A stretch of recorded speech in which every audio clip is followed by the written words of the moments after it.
Assalamualaikum warahmatullahi wabarakatuh. Perkenalkan, saya Muhammad Razik Aditya Pratama.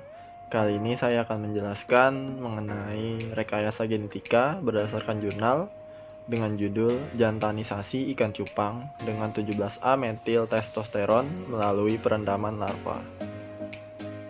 Ikan cupang atau beta SP adalah salah satu jenis ikan hias yang memiliki banyak bentuk, terutama pada bentuk ekor, seperti tipe mahkota, ekor penuh, dan slayer. Ikan hias ini juga memiliki perbedaan harga antara ikan jantan dan betina. Ikan jantan sendiri memiliki harga yang lebih tinggi atau mahal daripada betina. Hal ini disebabkan ikan jantan memiliki keunggulan dari morfologi dan warnanya, sehingga menjadi nilai estetika.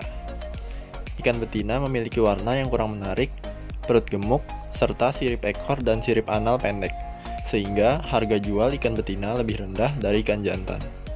Ikan jantan lebih banyak peminat dan diburu para pecinta ikan hias, sehingga lebih efektif dan menguntungkan apabila hanya memproduksi dan dipelihara jantannya saja.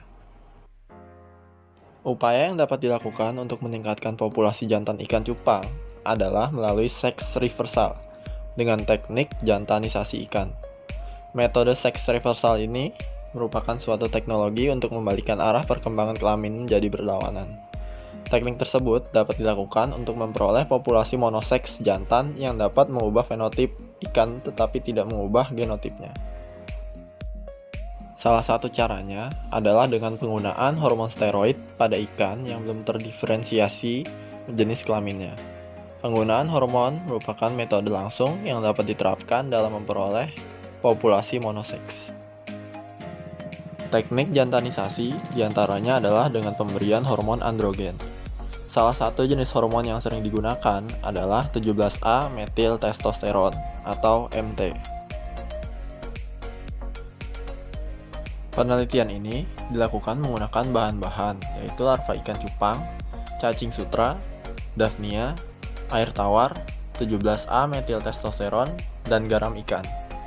Sedangkan alat yang digunakan pada penelitian ini yaitu 15 toples volume 3,5 liter air untuk memisahkan jantan dan betina, 10 wadah volume 12 liter untuk pemeliharaan larva perlakuan, deometer, pH meter, serokan ikan, penggaris, timbangan digital, alat tulis, dan kamera digital. Sedangkan hewan uji yang digunakan adalah ikan cupang berumur 1 hari setelah menetas.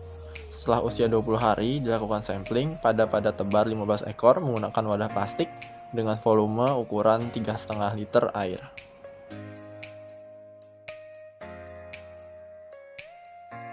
Penelitian ini terdiri atas kontrol dan perlakuan dengan dosis 5 mg per liter, 10 mg per liter, 15 mg per liter, dan 20 mg per liter 17A MT, masing-masing dengan 3 kali ulangan.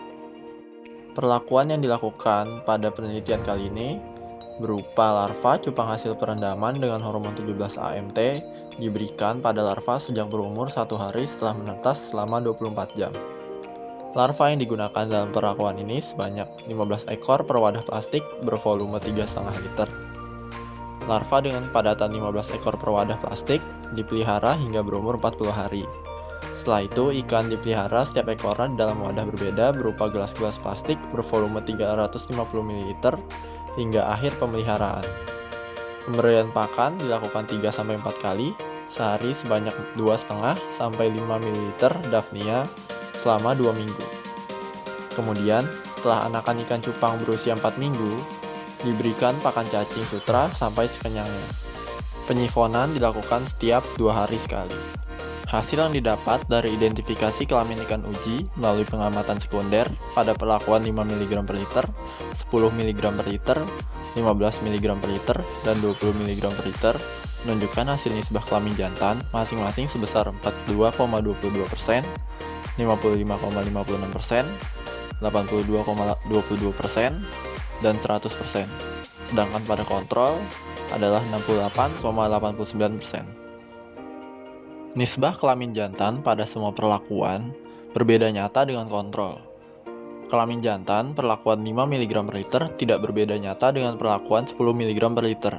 Sedangkan nisbah kelamin jantan perlakuan 10 mg per liter berbeda nyata dengan perlakuan 15 mg per liter dan 20 mg per liter.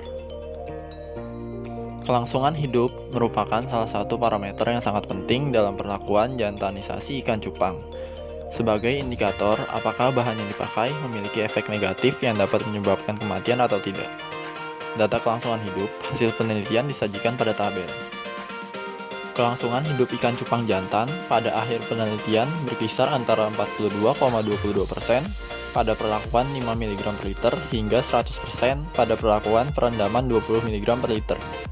Sedangkan kelangsungan hidup pada ikan kontrol sebanyak 68,89% dari total populasi 15 ekor sejak perendaman awal. Sedangkan kelangsungan hidup ikan cupang betina pada akhir penelitian berkisar antara 0% pada perlakuan 20 mg per liter hingga 28,89% pada perlakuan kontrol. Pada penelitian ini, terlihat perbedaan hasil persentase nisbah kelamin ikan cupang jantan dan betina pada masing-masing perlakuan. Penggunaan hormon 17-AMT pada penelitian ini pun berpengaruh terhadap nisbah kelamin ikan cupang. Hasil identifikasi jenis kelamin ikan cupang secara sekunder menunjukkan nisbah kelamin jantan yang berbeda. Nisbah kelamin jantan hasil identifikasi sekunder menunjukkan bahwa perlakuan hormon 17-AMT sebanyak 20 mg per liter memberikan hasil terbaik sebesar 100%. Selanjutnya diikuti oleh perlakuan 15 mg per liter, kontrol 10 mg per liter, dan 5 mg per liter yang masing-masing nilainya adalah 82,22%, 68,89%, 55,56%, dan 42,22%. Dari hasil penelitian yang dilakukan, dapat disimpulkan bahwa pemberian 17-AMT melalui perendaman larva umur 1 hari setelah menetas dengan dosis yang berbeda dapat memberikan pengaruh terhadap nisbah kelamin dan kelangsungan hidup ikan cupang. Lalu yang kedua, untuk melakukan jantanisasi ikan cupang menggunakan 17-AMT, dosis terbaik adalah 20 mg per liter yang memberikan hasil nisbah sebesar 100% dan kelangsungan hidup sebesar 100% lebih tinggi bila dibandingkan dengan kontrol. Sekian yang dapat saya sampaikan, kurang lebihnya mohon maaf. Wassalamualaikum warahmatullahi wabarakatuh.